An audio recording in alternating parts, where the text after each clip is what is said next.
अली ज़फ़र साहब, ज़रा मैं चाहूँगा कि थोड़ा सा आप सुने कि इमरान खान साहब ने आज जो बातें की हैं उनकी भी ज़रा गुफ्तगू सुने, काफ़ी सख्त नहीं है, ज़रा सुने वो क्या कह रहे हैं। मोहसिन नकवी पे भी केस हम इंशाल्लाह हमारा कत्ल का होगा। आईजी इसके ऊपर भी केस होगा। बेगैरत लोग है ये जो आईजी है सबसे बड़ा। किस कानून के तहत घर को लूट के लेके जाते हैं? क्या किसी ने कहा था कि आप नहीं आ सकते? हम लाहौर हाई कोर्ट में कंटेम्प्ट लिखवा रहे हैं कि जिस तरह इन्होंने मेरे घर के ऊपर हल्ला बोला है। अच्छा, और मोहसिन नकवी साहब ने भी जवाब में जो प्रेस कॉन्फ्रेंस की है वो बिल्कुल ऐसे नहीं लग रहा था कि वो किसी निगरान चीफ मिनिस्टर की प्रेस कॉन्फ्रेंस है। उनके अल्फाज भी सुन लें, आप क्या कह रहे हैं। पुलिस वाला अपने घर जा रहा था, उसको मारा। उसके बाद एक एलीट की गाड़ी गुजर रही थी, उनको रोक के उनके वेपन छीने गए। उसके बाद गाड़ी को कैनाल में फेंक दिया। ये नॉर्मल पॉलिटिकल वर्कर नहीं करता है। पुलिस वालों को आज सुबह हमने कह दिया है, अब उनको जो करना पड़ेगा वो करेंगे। रेट ऑफ द गवर्नमेंट कायम होगी। अगर पुलिस वालों की तरफ हाथ बढ़ाएगा वो हाथ तोड़ेंगे। तो वो कह रहे हैं हम हाथ तोड़ देंगे। तो अली ज़फ़र साहब, अब इसमें तो दोनों तरफ से बड़ी सख्त जुबान इस्तेमाल हो रही है, तो मैं आपकी डायलॉग की तजवीज़ को मैं सपोर्ट करता हूं, लेकिन रास्ता कैसे निकालें। जी देखिए, रास्ता ये जो जिस तरह मोहसिन रांझा साहब ने रिएक्ट किया मेरे इस बात पे, ये ही इसी किस्म का रिएक्शन बार बार आ रहा है। और उसकी वजह मैंने आपको बता दी। वजह यह है कि इलेक्शन पे कोई बात नहीं करना चाहता।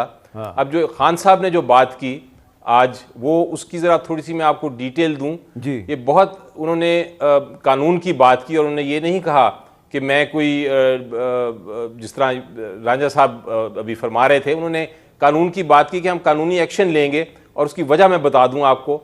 हाई कोर्ट ने एक ऑर्डर दिया था जिसके अंदर ये कहा था अगर आपने सर्च करनी है, अगर आपने कोई लोग लेके जाने हैं इमरान खान साहब के घर के अंदर, तो फिर उसका एक प्रोसेस है। और वो प्रोसेस ये है कि एक कॉन्टैक्ट पर्सन्स होंगे और वो लेके जाएंगे।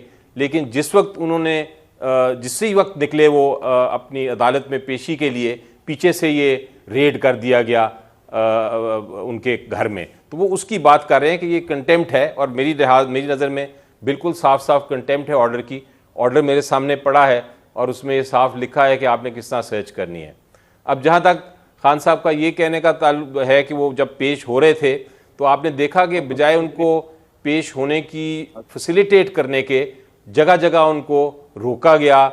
उनके साथ जो लोग थे उन पे तशद्दुद किया गया और वो उनको पहुंचने में देर हो गई इस वजह से कि वो जो हुकूमत थी वो कोशिश कर रही थी कि किसी तरह वो ना पहुंचें अदालत में।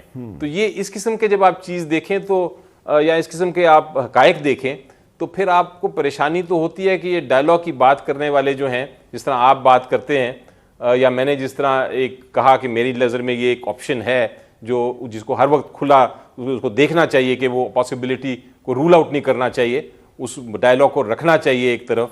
अगर इतनी कशीदगी भी हो तब भी डायलॉग हमेशा ओपन रहना चाहिए ताकि कोई ना कोई उसकी सोल्यूशन और हल हो। तो वो जब उस दूसरी तरफ इस तरह का रिएक्शन आता है तो फिर आपको मायूसी तो होती है कि शायद ये डायलॉग वाली जो आइडिया है या कॉन्सेप्ट है ये बिल्कुल नाकाम ही है और उसको आगे परसू करने का भी फ़ायदा नहीं।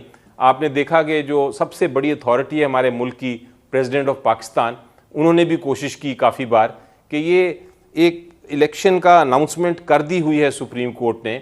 सुप्रीम कोर्ट ने कहा है कि इलेक्शन होना है, आप बैठ जाएं, आप बैठ के इलेक्शन कर लें। और अगर आपको लोग नहीं पसंद करते तो हुकूमत आपसे छिन जाएगी। अगर आपको पसंद करते हैं लोग और वापस लाना चाहते हैं तो आप हुकूमत में ही रहेंगे।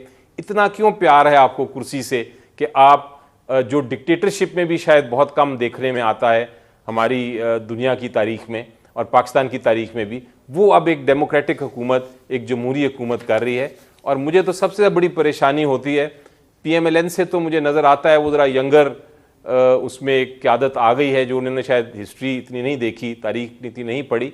लेकिन पीपल्स पार्टी जो इसका हिस्सा है, जो कि एक बहुत बड़ी जंग लड़ती रहे हैं, जिद्दोजहद करते रहे हैं जमहूरियत के लिए और डिक्टेटरशिप्स के ख़िलाफ़ आवाज़ उठाते रहे हैं, वो किस तरह ये बात मान के तो अभी तक PDM में शामिल हैं, ये ज़्यादा मुझे हैरानगी होती है। लेकिन बहरहाल कहते हैं कि जब आपके पास ताकत हो तो और आप जब आपके पास एक सीट आ जाए तो फिर किसी का जी नहीं चाहता कि उसको छोड़े।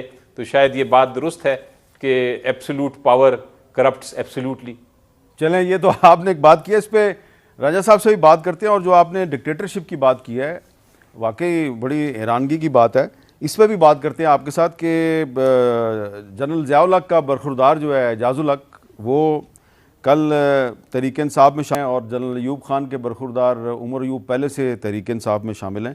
तो ये बड़ी अहम बात है और इससे पहले बहुत से जो अहम फ़ौजी अफसरान हैं वो भी सपोर्ट कर रहे हैं। लेकिन फ़ौजी अफसरान नून लीग में भी हैं और पीपल्स पार्टी में भी हैं, तो हर तरफ हैं। लेकिन ये बात बड़ी अहम है कि जो ज़िया-उल हक की लेगेसी है वो करार दी जाती है नवाज शरीफ, लेकिन ज़िया-उल हक का बरखुरदार आ गया है पीपल्स पाकिस्तान तहरीक इंसाफ में। ये एक बड़ी अहम बात है।